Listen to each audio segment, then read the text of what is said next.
Hello all, in this video we will start writing this JavaScript method named handle save. So let's go to our tweetideas.js and write this method.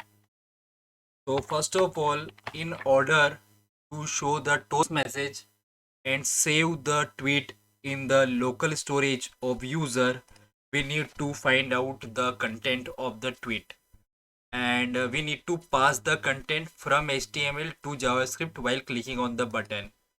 And in order to do that, we have to create some special attribute on this lightning button. So I will create here the attribute. The name of the attribute will be, we have to always use data, and after that I will write ID, and in this I will pass the ID of the tweet. So it will be tweet idea.id, and I can copy this and paste it here, and also I will replace ID with text, and here the ID will be replaced with tweet underscore text underscore C. So we have to create this attribute data ID data text, and inside the ID we will pass tweet idea.id, and inside this data text we will pass tweet idea dot tweet underscore text underscore C. So now whenever some click event happens, we will call this handle save method, so event will happen, so we will pass event here. Now what we can do is we can create two variables, two constants. One is tweet idea ID, and the next is const tweet text. In the first constant we will store the ID, so event dot target dot dataset dot ID. Why we are using ID here? Because while creating this attributes we have used this ID here, and for the second attribute we have used the text.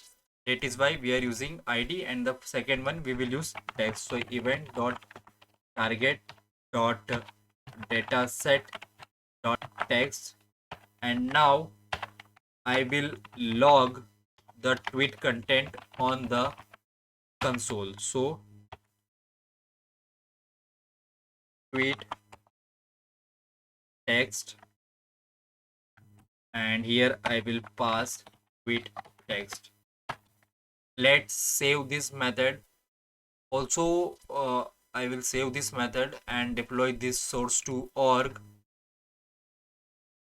Once it is verified, we will create the similar methods for other two actions as well, for copy and post. So first of all, let me refresh the page and press F12 so we can see the console. I will refresh it once more to verify, and by clicking on this button we can clear the console. So I will clear the console so it will be clean, and when I click on this save button, I want to see the response is printed on the console or not. So let me click on save, and as you can see, JavaScript is super fun, it is printed.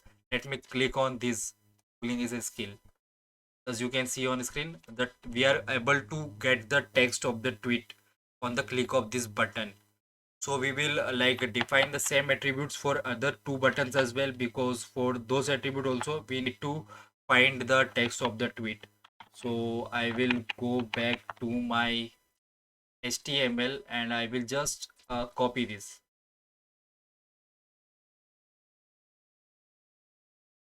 From here I will copy this.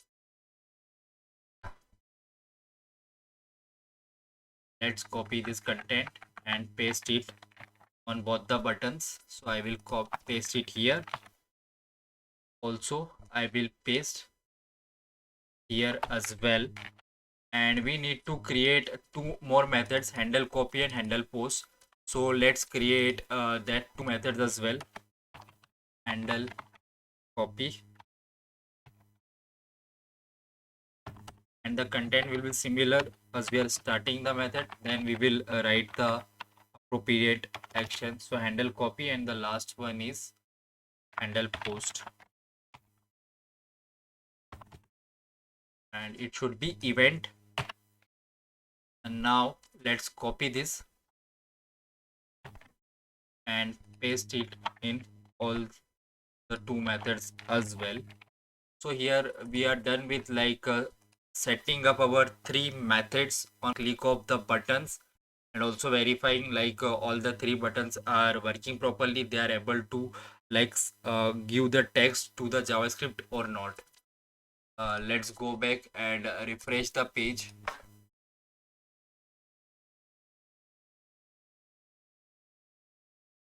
So we have already seen for the save button, we need to see for the copy. As you can see, this text is selected. Also let's do it for the post method. As you can see, it is working fine. So this is what we have done in this video. In the next video, what we will do is we will continue writing this handle save method. We will write the code to save the tweet into the local storage. Also, if a tweet is already saved in the local storage, we will give the warning to the user that the tweet is already saved. So we will do that in the next video. Thank you very much.